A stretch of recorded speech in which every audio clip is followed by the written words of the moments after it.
Good evening. Welcome to Book It Now. I am your humble host Q again for another exciting episode. I am so happy you guys decided to join us this evening. We're in for another episode on our journey of empathy, growth, and understanding. We're going to jump right into it today. We have two very special guests. My first guest is the author of the book Stop Falling for the Okie Doke: How the lie of race continues to undermine our country. This is a very important conversation. I want to welcome Reverend Stephen Tillett. Thank you. Good to be to here. the show. Thank you for joining Appreciate us. it, Q. Thank you. Thank you. So I want to jump right in. For folks who may not be familiar with the term, can we start with okie doke? What is the okie doke that we are continuing to fall for?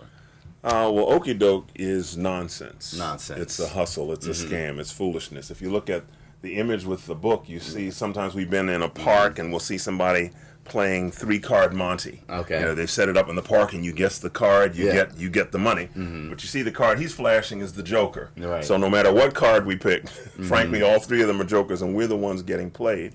And the idea is that the social concept of race, skin color having been transformed into a mindset that the difference in skin color translates into our being totally different iterations of creation, which is nonsense.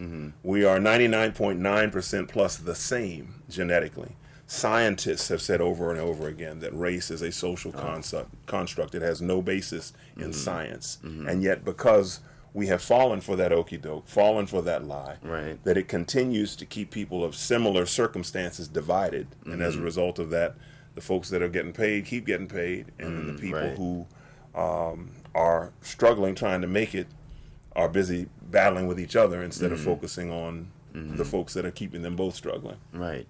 And that's, again, this is a very important conversation. So as far as the book as a whole is concerned, the premise is speaking directly to which demographic? Or many demographics, right? Many demographics. Because African Americans also believe this lie about race. I think all people around the world have been miseducated. If you remember Carter G. Woodson's book, Miseducation of the Negro, well, the miseducation of the planet, basically, in that regard. But that we are the same genetically. You peel back this 1/64th of an inch, you can't tell who it is. 1/64th of an inch. This skin, this covering. You peel that back, you don't know who that person was, what their skin color was when you peel that back, because we are the same. You cannot tell. And again, the real challenge is, and I remember, and I noted in the book, the Selma to Montgomery March in 1963, when they finally made it, because the first time they tried was Bloody Sunday, but then with federal troops protecting, they made it. And Dr. King preaches a message, gives a speech on the steps of the state courthouse. The State House in Montgomery, and where he engages in an education and helps people to understand where Jim Crow came from. So there was a point in the latter part of the 19th century when you had poor sharecroppers and poor white farmers who were all struggling. And then if the poor white farmers or poor white factory workers or whatever would protest about their wages, which was the lowest in the country, all the bosses would do is say, fine, well, we'll fire you and we'll hire the coloreds. And eventually it's like, well, wait a minute, you're broke, I'm broke, he's the only one getting paid. And so they began to come together. And as a result of that, then the folks began to put laws on the books. So again, wealthy people buying legislators, essentially, kind of like now. Sounds familiar. And the more things change, the more they stay the same. And so they pass legislation that make it a crime for people of different ethnicities, because that's all the difference in between human beings is ethnicity. It's not race. There's only one race, the human race. So unless you're Vulcan, live long and prosper. Unless you're a Vulcan or Klingon or something, you're human. We're the same race. But the law was passed to keep people of different ethnicities separated. And so if they couldn't come together, then the folks that were getting paid could continue to pay the poor white folk next to nothing and the poor brown folk less than that. And is that part of that perception versus reality? Yes. Because one of the points that I observe in the book is that if people, I think, would look at us and say, okay, well, if you have several African American people and several white people, that the African Americans should all be over here and the white people should all be over here. But if you had among the group of whites a white person from Boston or a white person from Mississippi, a brown person from Boston or from Mississippi, they might end up connecting to a certain degree because they have a lot of the same idioms, same cultures, same diet, you know, sure, and those kinds of things, and cultural idiosyncrasies that are familiar to them based on where they grew up. Right. And if we stop focusing on this, which doesn't really matter, because think about it. If 99.9% plus of you is the same, how are you going to make that seem that less than 1/10 of 1%? How are you going to make that seem as if it's everything when it's really next to nothing? Right. And so, in your opinion or in your observation, how is race still so prevalent today? You know, with the information that's available to us, like you said, you're presuming people read. That's one reason I made the book as short as I did. It's like, now you don't have an excuse. 140 some pages, you can read this. You can knock that out. Yeah, you can knock it out, and just then try and process the information. And beyond that, don't just take my word for it. Look it up. Right. But don't go necessarily to the website or the sources that you're used to. It's like if you're conservative, find something other than Fox to fact check it. If you're liberal, progressive, find something other than MSNBC to fact check it. Right. Find 2 or 3 sources and see what they say. But we have to get out of, again, we have sort of this knee-jerk mindset. We refuse to step out of those lines, and race has been weaponized to the point where it very effectively keeps people of similar interests separated to their mutual disadvantage. Speak more to the weaponization and how race is weaponized, not only in America, but, you know, beyond. I mean, we can look at how our government is functioning or not functioning right now. Not functioning right now. That at the end of the day, a lot of the wedge that is used to divide people has very much to do with skin color or culture. Right. And so we don't want those people coming up from coming up from Central America and Mexico and whatever. And the interesting thing is, and to show you the tortured nature of the social concept of race. So we understand that when the first population, as far as we know from science and archaeology and whatnot, in the Western Hemisphere, they crossed over the Bering Straits when they were ice, when they were frozen, from China, basically, Asia, over to what is now North and South America, the Americas. And then, so then those folks leaving China, we would call yellow people, Oriental people, Asian Orientals, food, but anyway, or culture, but Asian people, Chinese people. Then they get to the Americas, we call them red people. They're Native Americans. Not because they're red, because they wore red paint. Because red, yellow, black, brown, and white, ain't nobody red. Yeah. They're brown. Then, because those that were south of the United States had more of a Spanish influence, they speak Spanish. So then they go from being yellow to red to brown. But they're the same people. You know, they've taken up different cultural idioms over the years, learned to speak different languages, but they are genetically the same people. And so now we have folks terrified. Oh, they're coming up here to I don't know, work, do some of the jobs that you won't do. And that's not to say that our Latino brothers and sisters are only engaging in the menial jobs, but in many instances, those are the jobs they can get at first. So they might be part of the flagger force that's out when you see a construction crew, or they might be on the construction crew. They might be doing some of the agricultural work and picking of the produce and whatnot. They might be cleaning your hotel room or your house. But eventually, they are astute enough that we all live together. We're going to pool our resources. We're going to get some education. We will grow and prosper and enhance the assets of our family. And we're upset about that. But these folks who are paranoid about them coming here, they're not trying to go pick any produce. They're not trying to stand out as a part of a flagger force. They're not trying to clean your house. Right. So why are you concerned with people who are coming here to mind their business? And of course, when you hear the hyperbole, well, they're bad people and they're murderers and they're rapists. Selling drugs. Yeah. And I mean, there are people of all ethnicities selling drugs and doing bad things. Citizens alike. Yeah. I mean, some of the most recent terrorist incidents in the United States. Have all been, Latinos have not done any of those. Right. People from what used to be known as Africa, because it was, now they've kind of carved different parts out of Africa, now call it the Middle East. The people from that area of the world, they're not doing it. What about San Bernardino? I don't know if you heard that the first report from San Bernardino, there was a guy who was an eyewitness said, oh, no, there were three athletically built guys, dressed in black, etc. They were the ones that I saw. Yeah. Nobody else interviewed him. but all that to say that being a false flag operation, so then they want to say, well, it's this Asian, this Arab man and Arab woman who just had a baby.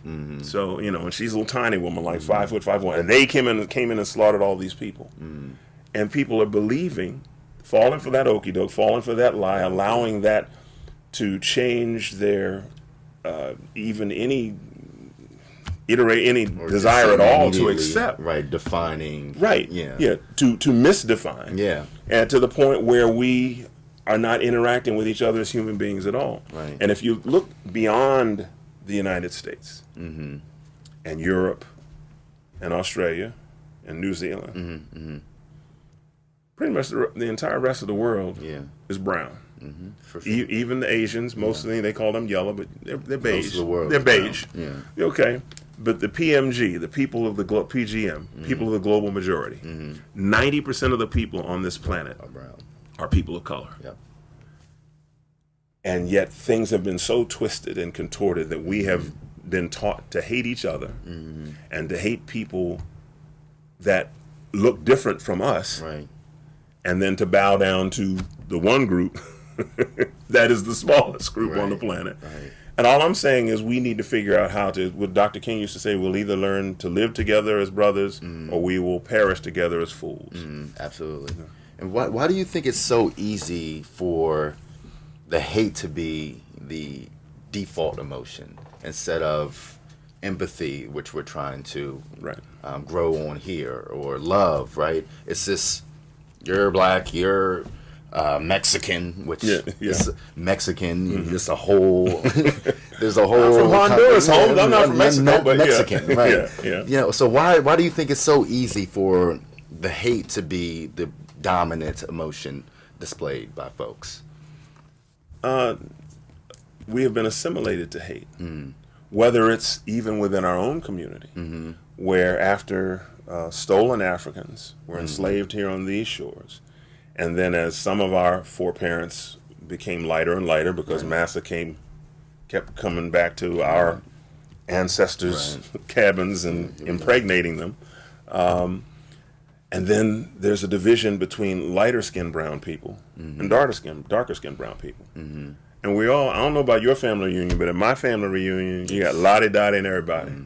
Okay, and so... Absolutely. It was just last weekend. Right, exactly. You mentioned that, yeah. And so, but we have been taught, even among our own, that some iterations of African-American people are preferred or less preferred. And that's nonsense.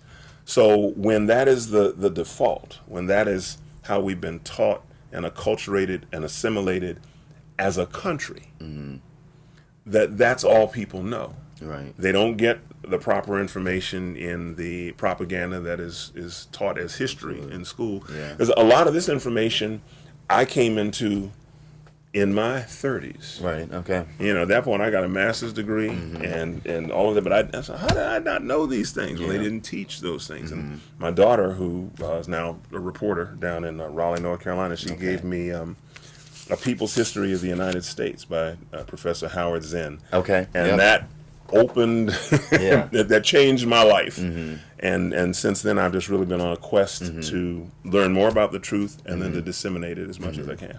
And speaking of Howard Zinn, because he did have a quote, I don't know if I can find it here. I did bookmark it, but just as a whole, you pull quotes from history throughout the book. What inspires you to do that? From Thomas Jefferson, Howard Zinn, you know.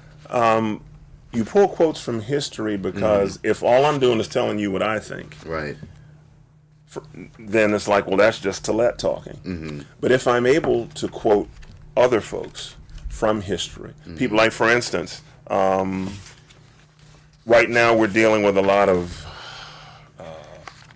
they call it gridlock or whatever in the political complex. But I quoted from two of our founding fathers. Right. And I like George Washington and John Adams, dealing with the two-party system, so to speak. Okay. And they both said that they were very concerned that the nation would become beholden to two parties, to the deficit, to the disadvantage of the entire country, that you will have these two warring great parties, they call them. And that's part of the problem now, is that everything is always, well, my friend from the other side of the aisle, or both parties. It's like, well, we need more than both parties. We could use several of them, so that then that puts us in a position to keep folks more honest. It's right. I was listening on the way down to XM radio, Sirius XM radio, and they were talking about Wisconsin and the fact that Wisconsin is just a very gerrymandered state. How the Republican legislature has done that. Okay, but what state do we live in? Maryland. Maryland is a very gerrymandered state by the Democrats. And so the point is, how about we just draw election districts, whether it's state legislature, county legislature, but especially state legislature, and then our federal representation, members of Congress. Just draw the lines fairly, contiguous lines, try and maintain neighborhoods or city boundaries or whatever when you can, but contiguous lines, none of these serpentine and just crazy districts. And rather than the elected people choosing their constituents, the constituents choose the elected people. You run your best race, lay your platform, your agenda out before the people, and either you win or you don't. Now, one of the things that I did want to touch on a little bit, because of course there's been all this concern of voter fraud, which there is none. That was going to be my next question. If you're going to say what I think you are, I think that was going to be my next question as well. Yeah, that they use that as an excuse to keep people from voting. And so what happens, say for instance down in Georgia, you have a man who basically lost, but because he was Secretary of State, could jury-rig the system so that he could still win. As a result, tens of thousands of people were disenfranchised. And all of this under the guise of, well, ballot security and we don't want any voter fraud. But there was a study done between 2000 and 2014. Over 1 billion votes were cast. And out of over 1 billion votes, there were 31 verified instances of voter fraud. That's 0.0007031. Okay, that's not a problem. That's rare. I mean, the only incident of voter fraud we remember from 2016, or that I remember, is the woman in Iowa who tried to vote for Trump twice in one county and then another county or whatever. But voter fraud is rare. And then these voting machines that we have, that should concern everybody. We have these electronic machines that can be hacked. You put 18-year-old, 16-year-old, 14-year-old computer nerd and let them mess with that machine for about a half hour or less. They can probably get into it.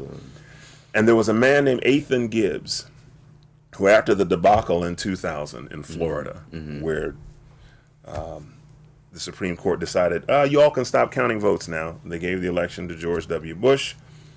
Nothing bad happened after that, did it? Oh, wait a minute. We invaded a country that didn't attack us, got over 4,000 Americans killed, got over 100,000 Iraqis killed, destabilized an entire region of the world, and crashed the economy. But he was a business person and an accountant, and he said no reputable business would allow their business to be run based on without a paper trail. Right. And right now you have voting machines with no paper trail. You put your votes in, you trust that it's going to go to, I don't know, what did Reagan say? Trust but verify. I don't trust those voting machines.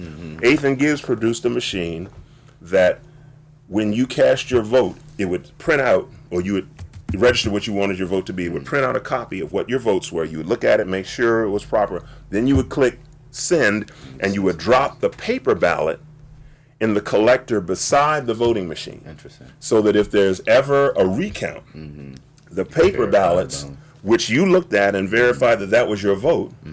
So he was promoting, his company was called True Vote, TRU Vote. Ethan had an unfortunate collision with an 18-wheeler. I don't believe. Yeah. Oh, what a coincidence! Or you know, how unfortunate. No, he was getting ready to rock some things. So I said, well, we get rid of him because he's sort of the prime mover for this. And so we still have these voting machines that we can't trust. Right. So that you don't know whether the votes you cast are actual votes or not. And so that the system is rigged, but you have these two parties basically jockeying on either side of the discussion and keeping everybody else out. Because if you remember that when you have the presidential debates in presidential years, that the women's organization is not coming to me right now. The women's political organization that sponsors the debates. I'm positive. We're only going to have these two parties unless you've got this amount of traction in the polls. You won't participate in the debates. Well, how are you going to get any traction unless people know you're there and get to hear what you're talking about? But are you afraid that people are going to hear what somebody's talking about? So, you know, I think I might lean more toward libertarian, or I might lean more toward Green Party, or whatever. But again, that is all hindered and hemmed up. So that, okay, well, you have the Democrats, and they got the brown people, and the African Americans, and white liberals, and college-educated people, and then you have the Republicans, and they're the conservatives, and they have the former Democrats who were Dixiecrats, but as soon as more brown people came to the Democratic Party, they fled to the Republican Party. Right.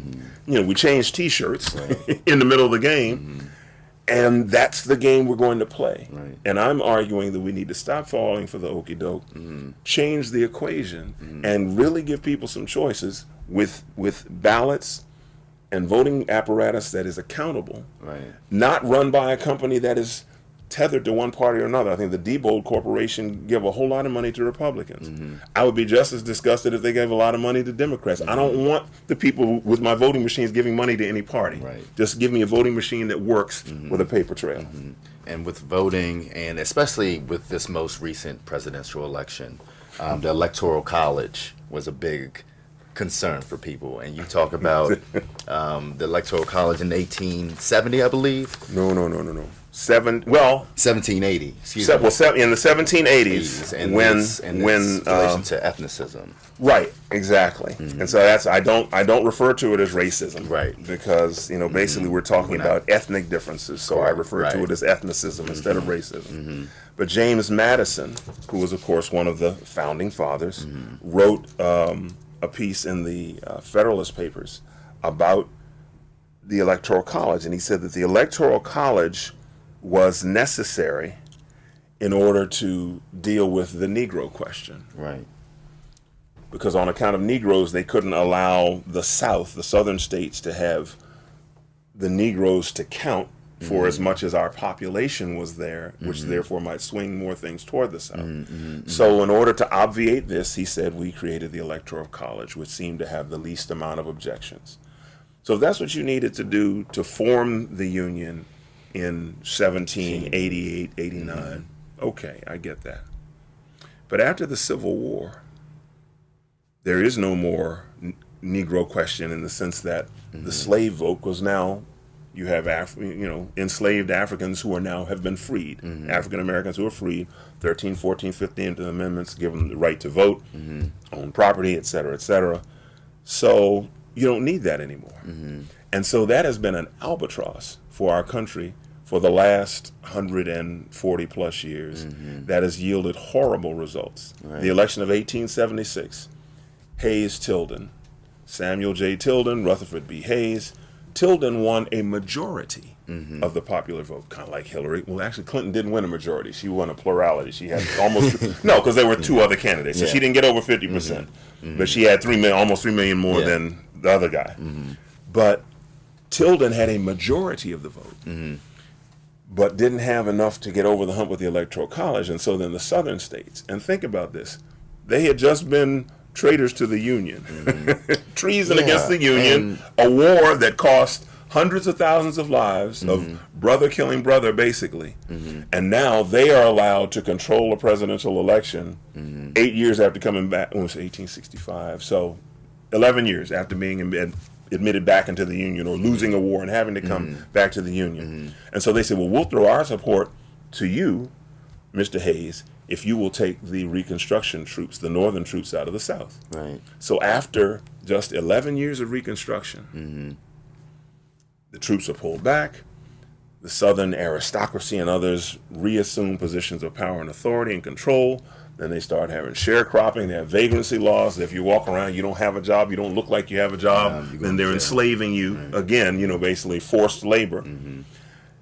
And then that launched us on 100 years of apartheid in America, Jim Crow in America. The 1960s, you have the Voting Rights Act, Civil Rights Act, but we're still trying to dig out. And so after just about 30, 40 years of progress, less than that really, from the 60s through the 80s, 50s civil rights movement through the 80s. Then Reagan comes in. People get to feel more comfortable about their prejudices. We think we've done enough. You all should be able to make it on your own by now. So let me get this straight. I've been carrying a refrigerator on my back for the last 300 years, trying to run in this race. And now in the last 2-3 decades, I've finally been able to put the refrigerator down and start running. But of course, you got a head start on me while I was carrying this refrigerator. And now you're saying you've done enough and I got to... So... Again, that's why I wrote the book, because it's just been okey-doke, one thing after another after another. So you had that election in 1876 where a person who lost got the keys. 2000, George W. Bush lost, got the keys. And 2016, God help us, Trump lost. Hillary Clinton has the third highest vote total in presidential elections in presidential history. Obama the first two, 69 and 66, Hillary Clinton 65. She wins the popular vote, but because of this holdover from the 18th century, she doesn't get the keys. Someone who didn't win, who has no concept of what it means to govern other than try to push a tax reform bill through for his, fellow rich people. And we see what a stinking hot mess we have now. Right. And in the last couple of minutes here, a lot of valuable information you're giving. What are some of the things, because these, subjects like these can make people feel so small. What are some of the things that people can do to stop falling for the okie doke and continue to be present in their lives, right? Does that make sense? It makes perfect sense. Get to know somebody. Take the initiative to get to know somebody different from yourself. You say that beginning part again, because that's very important. Take the initiative to get to know someone different from yourself. If you're African American, try and get to know some Latinos. Try and learn Spanish. It's okay. They speak Spanish. That's going to be part of the lingua franca of this country going forward. Might need to learn how to speak some Spanish. Get to know some white people. Get to know some brown people, some Latino people, so that it's more than just a caricature, a lie, a generalization about who people are, and learn who they really are. See them as people that have a lot of the same interests and concerns as you do, and then begin to get together, form your agenda as a people with common interests. Before we got on air, and I know we're closing out, but we talked about an article in 2014 on the internet that said the food stamp capital of the United States is white and Republican. Owsley County, Kentucky. Okay? 99% white. They, per capita, the food stamp capital of the world, they got a whole lot in common with other struggling jurisdictions around the country. But they've been made to think that as long as we deal with this 1/64 of an inch, Everything else is okay. And it's like, well, how's that working for you? Right. So we just need to, one person at a time, one conversation at a time, one come over to my house for dinner, I'll come to yours for dinner, one meeting at a time to begin to tear that down and make a difference. Absolutely. Well, thank you for joining us. Where can they find the book? You can go to our website, www.stopfallingfortheokidoke.com, and you'll see some other things that I've written there, some articles and whatnot, and a few videos, but also you can secure the book there, and you can contact us if you'd like for us to come out and participate in some conversation. And you have a blog as well, correct? Yes, that's on there as well, and then do some writing in local newspapers. I'm a pastor in Annapolis, so often my writings appear in the Capital Gazette of Annapolis. Great. So Annapolis people, check it out. If you're on the internet, we'll provide you the link in the bio here. Again, Reverend Stephen Tillett, thank you for joining us. Thank you, it's been a Q. pleasure. Appreciate Thank it. you. Yeah, bless you. Thank you. Thank you, guys. We're going to shift gears a bit here into our second guest. He is, let's see, multimedia marketing god, right? I'm sure you've heard of Avon, Amway, Mary Kay, Legal Shield, all these marketing and multi-level marketing schemes that empower people, and they have become millionaires off of the work that they've done. He's here to share his strategies with us, in addition to his book, which is entitled How to Make $1 Million Part-Time and Retire Early. I want to welcome to the show Mr. Damon Moats. Thank you. All right, thank you. Well, I'm going to switch these books out here. Well, my first question is, Yes. a lot of folks may be a bit confused. Multi-level marketing. I know, especially in my generation, it's been a lot of things that appear as multi-level marketing, but end up being pyramid schemes. So what is multi-level marketing, network marketing, what you're so great at? That's the best question to begin with, okay? Because what happens is usually people, when they ask me, if I approach them about a business opportunity, they'll say, is this a pyramid? Right. And my first question is, why do you like pyramids? Okay? Because that's a valid question because, see, before your time, 20, 30 years ago, pyramids were a way that people made money. They hardly exist anymore. Right. It's just a carried over terminology. So what happens is, to be a business, you have to have a product or a service. Okay. So what pyramids were, they were opportunities that people would usually meet, in a hotel room. It might be a few of them. It might be hundreds of them.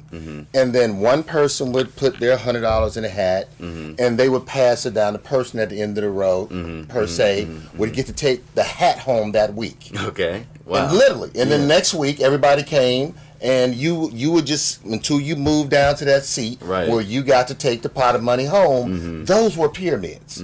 Okay? But people loved them. Right. Okay. And they looked for them, and they did them. I mean, there used to be here in Maryland, there used to be hotels full of people, and they would come in, and they had called them airplane, this, that, and the other, but they were what they called a pyramid, and people would just literally, there was no product or service. Right. Okay, there was not a pack of chewing gum. So what made it so attractive? Well, that's the next best question. People have financial problems. Yeah. They had financial problems then. They have financial problems today. So, case in point, we're here in Prince George's County. We're fortunate enough to be here in Prince George's County, Maryland, which is one of the highest income, supposed to be the wealthiest county for African Americans in America. Okay? Which for African Americans it is. Yeah. But not for the majority population. So, give you a good example. The average income in Prince George's County, Maryland, is $58,000 a year. Right. Okay. You live here. You're not going to do a whole lot with it. And then when you say the average household, that means a husband, wife, children, getting by on 58. Everybody's not making six figures. No. Okay.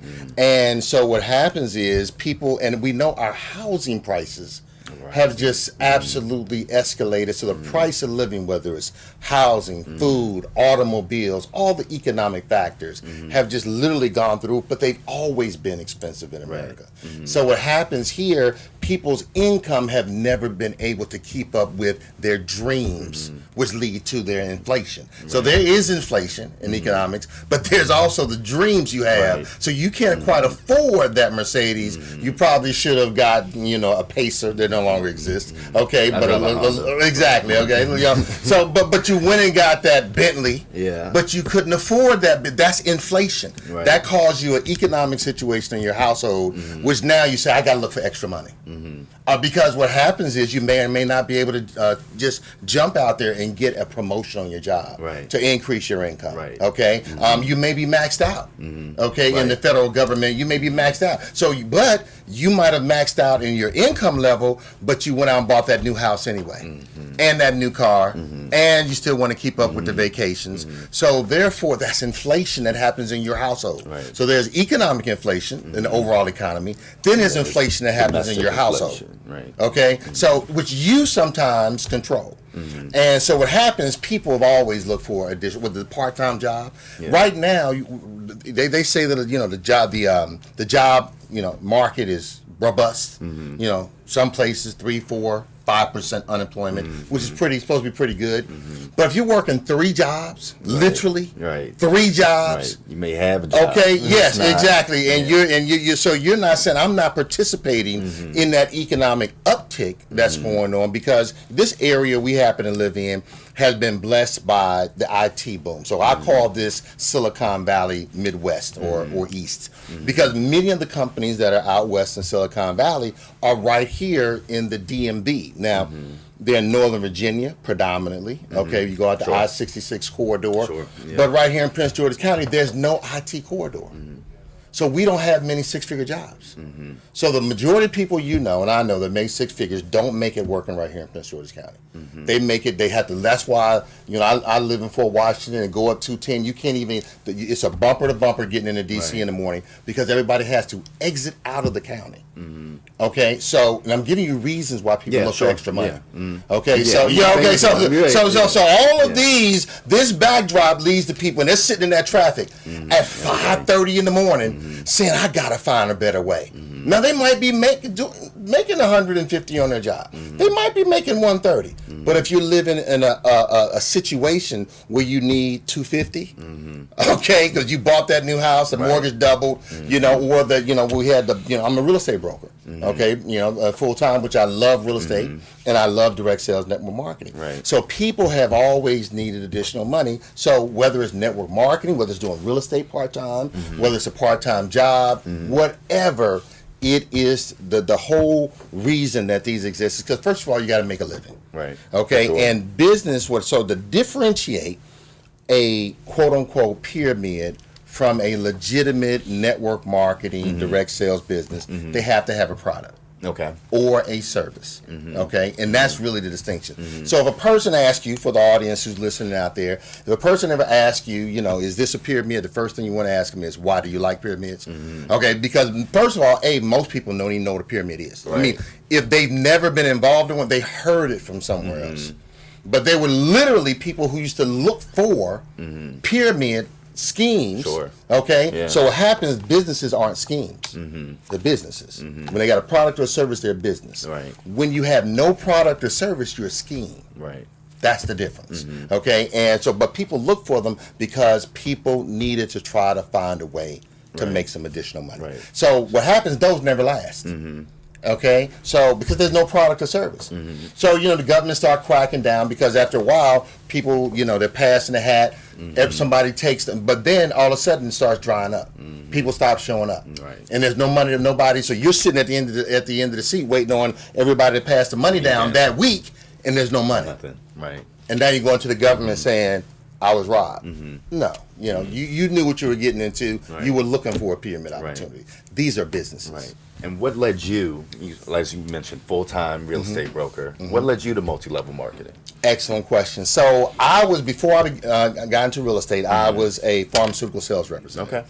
And so I was in the pharmaceutical medical sales industry for several years, and I was just like everybody else. I would spend 2 hours each way trying to get across the Woodrow Wilson Bridge. And I was saying, man, there's got to be a better way. And I too, when I was young, I had dreams. I said, man, I'm making X, but I want to live a lifestyle of Y. Yeah, okay, sure. and there was, the gap. I had a master's degree. I said, man, I can go get a PhD, but that's still not going to give me the lifestyle that I was wanting. Give you a good example. The average income here in Prince George's County, which is again supposed to be the wealthiest black county in America, is about $58,000 a year. But when you go to, let's say, the wealthiest zip code in this county is 20721. I know okay, that zip code. Everybody knows Woodmore's there. So in that zip code, the average income is $130,000 a year. Right. Okay, that's with a husband and wife. But if you go to Fisher Island, right off in Miami, I've been there actually. So you got Miami Beach. A lot of people have been to Miami right here. Right. But if you take a little ferry right here to Fisher Island, it's an island, a little community, has its own golf course. You have to take a ferry to get there. The average income is $2.5 million. Yeah. So we're over here saying we got it going on. Yeah. And $130,000 is the best, in the entire country. In the African American community, but not the majority community. Right. Okay, so when you take a look, it's what are you comparing things to? So you're saying, so again, there's no right or wrong answer.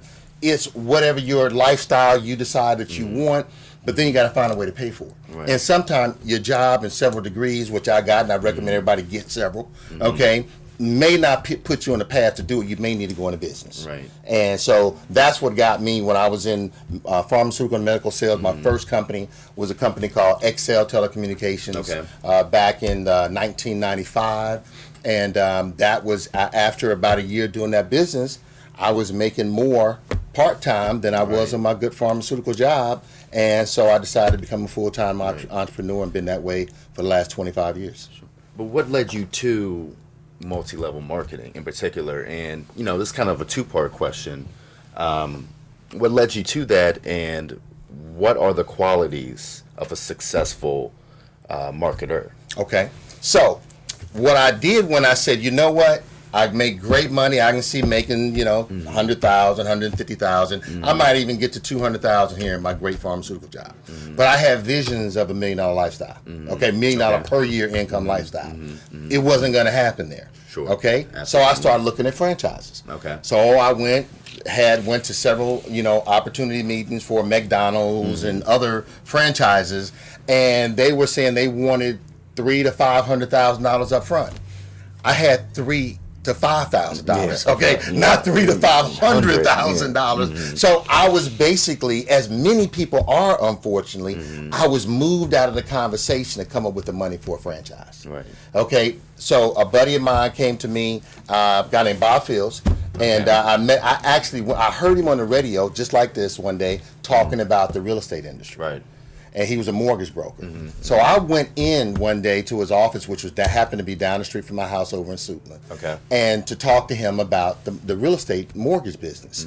And he kind of flipped it on me and said, "That's great, but take a look at this business I'm doing called Excel Telecommunications." Okay. And I was hooked. Yeah. Okay. But I had actually gotten involved with one prior to that. It was called NSA water filters back when I first got here back in 1989, 1990. Didn't do too well with that one, but when I got into Excel in 95, I kind of had the quality, personable, which people need to be. You need to be a people person. You need to kind of be outgoing, gregarious. You can be an introvert at times if you need to be when you're handling the paperwork and trying to get detailed on what you need to do to move the needle to your business, but you're in the people business. So you got to make that shift at some point. Absolutely. So that's what got me into the network marketing industry. I couldn't afford a franchise, as most people we know. Now, here's the sad part. I was young. That was 25 years ago. Yeah. But there are people who've been working on a job now 25 years later, 50, 60 years old, and they still can't afford a franchise. They want a franchise, They want to, but still. Okay, but they can't afford a franchise, and they've been working, quote unquote. Now they may have a retirement coming, and the quote unquote good retirement these days is could be $5,000 or $6,000 a month in retirement, maybe even $7,000. That's considered. Now many people work 30, 40 years for that. People get into this industry, and next thing you know, not everybody, but I'm saying there's plenty of people, in the companies I've been. Your residual income can get to $4,000 or $5,000, $10,000 a month in a couple of years. Yeah. Not 30 years. Right. So again, it's who you're listening to, who you're talking to, and people just have to. There's no right or wrong answer. Right. People have to do what's comfortable for them, right. And they have to be realistic with themselves, and they have to say, do they want to take action now? Do they want to take action tomorrow? But for many people, it is, what are you going to do when you decide that you have your vision and your goals and your dreams are bigger than not only your current income, but your potential income, your foreseeable in the foreseeable decade. So that's just the way it is. Now, again, there's no right or wrong. It's just whatever people feel, where they want to be for them and for their family. So what has inspired you to write the book? I think it's, very important, because the majority of stories you'll hear, at least in my perspective and my experience, in this industry, in this vertical, are horror stories of people just being wildly unsuccessful and falling into more debt, and then trying to climb out of that so they can get back. So that's why I think your book is important here. What inspired you to write the book?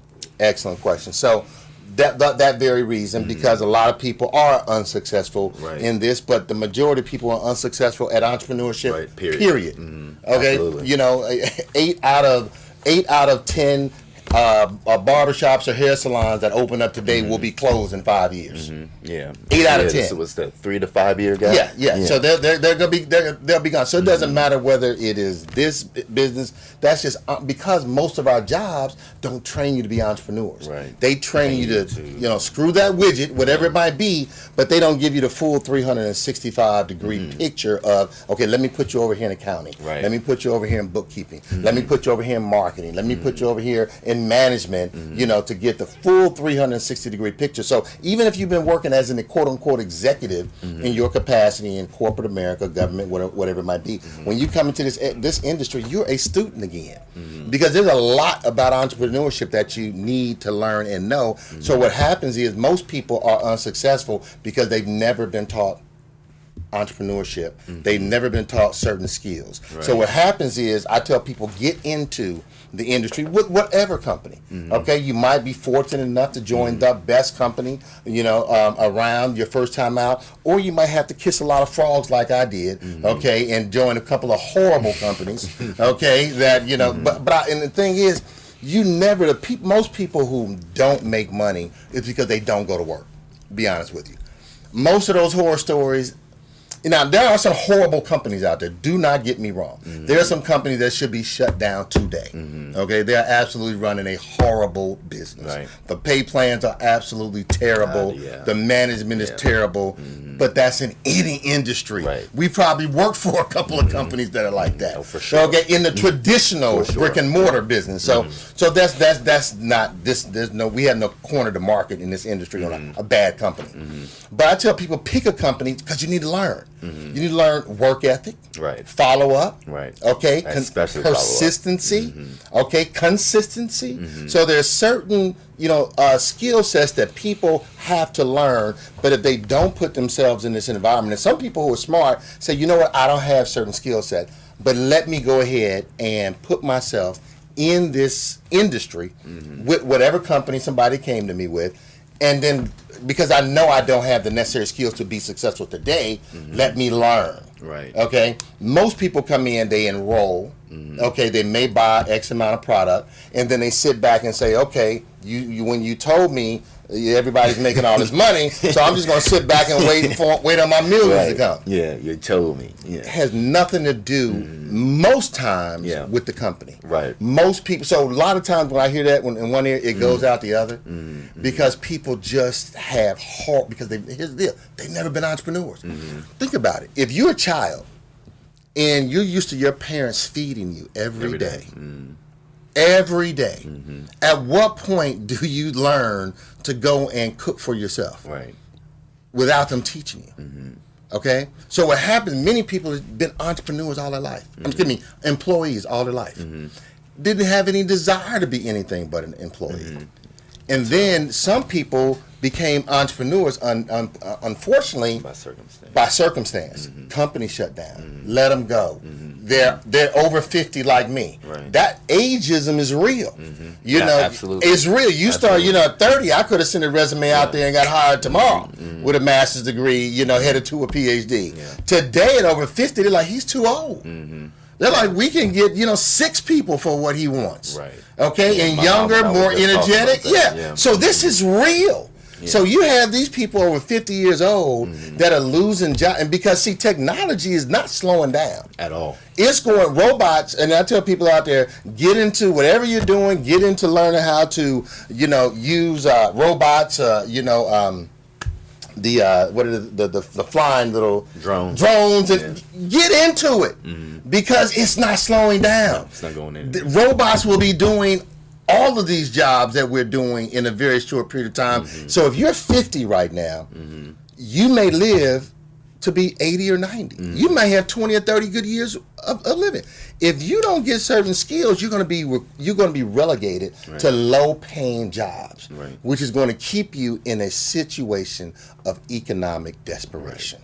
And those skills are, I guess, the struggle that I'm dealing with when I try to listen and empathize with people, right? Because there's, on one half, I tend to think that those skills need to be innate, right? And then on the other hand, you know, there are cases where people acquire those skills through experiences and hardships and staying focused, right?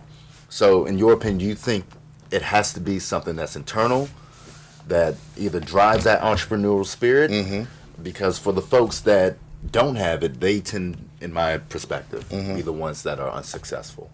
Excellent question. You got a lot of great questions. I like you. Okay. All right. So now in my book, How to Make $1 Million Part-Time Retire Early, which you can find on Amazon, just put in Damon Moats on Amazon and my book will come up. But those keys are right here. Perfect. Okay. Some of those keys. Okay. And we'll read them right here on page 41. Know your why. Know your why. Why do you want to do this? Because there's going to be a sacrifice. Right. You know, you're going to have to spend some additional hours if you're doing it part-time. It's sometimes it's not going to be easy. No. It can be downright painful in the beginning until you learn it. Right. Okay, but so can college. So can law school. So can medical school. So what? Starting your own TV Starting show. your own television show. Exactly. Okay, that's what I'm talking about. Just flat out painful. But know your why. Okay, be in touch with that. Okay, set small goals. Okay, don't try to say I want to, you know, be a millionaire tomorrow. Right. Let's start small. Let's just start with enrolling in a particular company, showing up, okay, sharing it with a few. Just be teachable and coachable. Okay, try that for personality. Number 3 I have here. It matters. Okay, I mean, some people just have the worst personalities. That's true. And want to be in the people business. Now you can be in the tech business with a horrible personality or the role. You have to deal with people. You can just sit behind your computer, whatever it is, you know, but you don't have to deal with people. But we're in the people business first, okay? Absolutely. And so personality matters. High energy. Okay, I always say high energy equates to high income. Okay. The next one I have here, learn to understand your compensation plan. This is what always amazes me. Is people will enroll, these people who you're saying, they say they didn't make any money, ask them how their compensation plan worked. Say, sit down, grab a pen, and say, why don't you do me a favor? That one didn't work for you. Tell me how you would have gotten paid. Let me call my upline. Let me call. They never took time to learn the compensation. How can you earn income if you don't sit down? Again, skill set. Skill set of discipline, sitting down to write this book. It took discipline. Absolutely. Okay, it took, you know, I mean, so, you know, you sometimes you're not going to watch television for months. You know, I mean, there's certain things, certain skills take time to acquire. And that's one of them is learning the compensation plan, how you get paid. The majority of them, 99% of them, I guarantee you, had no clue how to because if you know how the compensation plan works, you wouldn't lose money. There's no way. Most of them don't cost you but a few $100s. All you got to do typically is enroll a handful of people. You've gotten your money back. You're in the black immediately. So 99% of people who are listening who said they didn't do any work. They maybe showed up. Okay, and again, but we're back to that personality. Sometimes, you know, might have been key as well. So The other one here is go to the people that you know who have money. So this is one of the other keys. People, the first thing they think, you know what? I got a cousin Joey who's been out of work for 6 months. I'll talk to him. This is not the broke folk. Yeah. Let me put it this way. When I say broke, it's a state of mind. Yeah. You can be financially unemployed, but you're not broke. Broke is a mentality. Broke is a spirit. Okay? For sure. And so if they have a broke mentality and broke spirit, don't try to get them in business with you as an entrepreneur. It's not going to work. You have to, all of them have a product or service. Right. You have to reorder that product or service to keep the company in business. If they can't order, why would you have them in business with you? Right. It's an instant recipe for failure. Go to the people who you know who can afford $100 a month, because most of them don't require a lot of money. But here's back to people and incomes. There are people who are making 6 figures and living on 7. So when you tell them, extra $100 a month, it can break them. Okay, so that so there is even more reason why they may need to be doing this. But it is what it is. Now, become a product of the product. Okay, stay plugged in and never quit. You may find that company doesn't work for you, but find people who've been successful in the industry. Right. Become a mentee. That's no different than in corporate America. If you're going to be as successful at Microsoft or IBM, and they tell you, find a mentor. Latch on, do the same thing in this industry. Okay? I tell people, go out there and make somebody some money, and I guarantee you they'll take an interest in you and make sure you know. Okay? Typically, if you're not winning, it's because you haven't helped anybody make any money, so they haven't been able to take an interest in you in this industry. Right. And where you, what organization are you associated with now? Right now with a company called Melaleuca.com. I've been with that company for about a year. It's an online grocery store. Okay. And been around about 33 years. It's absolutely exploding. Yeah. And, people want more information about that, they can, contact me. And, but it's a phenomenal, I say that, the 25 years off and now, in the 25 years that I've been in the industry, I probably only actually worked the industry seriously about 6 of those years. When I say that, I might have been with one company 3 months before I got in, learned the comp plan and said, okay, this is a horrible comp plan, so I'm out. I worked one company for about a few years, and I think Excel was a year. So cumulatively over that 25 years, the $3-4 million I made was in about 6 cumulative years of working companies. I haven't worked a company like for when real estate was booming, for about a day until the real estate crashed. Okay, then I went running back to my love right here. And I said, wait a minute, I love real estate, which I'll always do, but I always have to have a company which builds residual income, because real estate, I love it, but I have a love-hate relationship. The day after we go to settlement, when we're sitting there in the title company, once I walk out that door, I'm unemployed, into the next transaction. Okay, the great part about building these businesses is you can build one, and because people are ordering, if you get a good one, and the people are reordering the products, you'll have residual income coming. Right. Okay, so that's the company that I'm with currently. Yeah. Now, the last couple of minutes here, if there were one thing you would want our viewers to know that's in the book that would encourage them to finish it, flip through the rest, what would you say is one of the hallmarks of how to make $1 million part-time? I would go back to one of the answers I gave you before, some of those skill sets that most people don't. Probably the number one skill set that people are lacking is how to understand the compensation plan of the opportunity that they may want to join. Right. And there's typically only about 5 or 6 of them, but now a lot of them are hybrids. And what I do in the book here is I break down every one of those compensation plans. Okay. And so when you look at one, you won't go, because again, if you were, going to work tomorrow for IBM, and they said, Q, we're going to, figure out how much we're going to pay you every week. We'll figure it out. You'd be like, well, what do you mean? That's not going to work for me. Oh, yeah, find someone else to work. Exactly. The same way. So to do a business and be in there 30, 40, 50, 60 days and not know the compensation plan means you're really not going to make money. So I tell people one of the most important things is to, chapter 6 right here, the compensation plan explained. This is probably the most important part. They can go through, they can read the difference between a binary, between a matrix compensation plan, between a breakaway, between a unilevel, and combinations thereof. Right. I break them down in the book for them. It's not a hard read, and the key is once you learn how to read them, you'll be able to always interpret them and help others, so you'll be able to look at them, because the deal is you really don't know what you're building until you know that company's compensation plan. Right. And where can they pick up the book? Okay, excellent. So go right to Amazon and just put in Damon Moats, and you will the book will come right up. And I love your support. I love to see people, just contact me. Yeah. And Facebook, Damon Moats. Message me, whatever. And we'd love to get you going. Great. Well, thank you for joining us today. It's been a real pleasure. Thank you so much. It's been a real pleasure. Absolutely. Damon Moats, how to make $1 million part-time and retire early. I know a lot of us want to do that, so please check out the book on Amazon. If you'd like to check out more of our shows, you can visit our website, www.bookitnowtv.com. You can also go there to join the show. Again, my name is Q. Thank you for joining us this evening. I've had a great time. I've learned a lot of new things. And again, as I tell you every week, if no one has told you that they love you today, remember that I do, and I always will. Good night.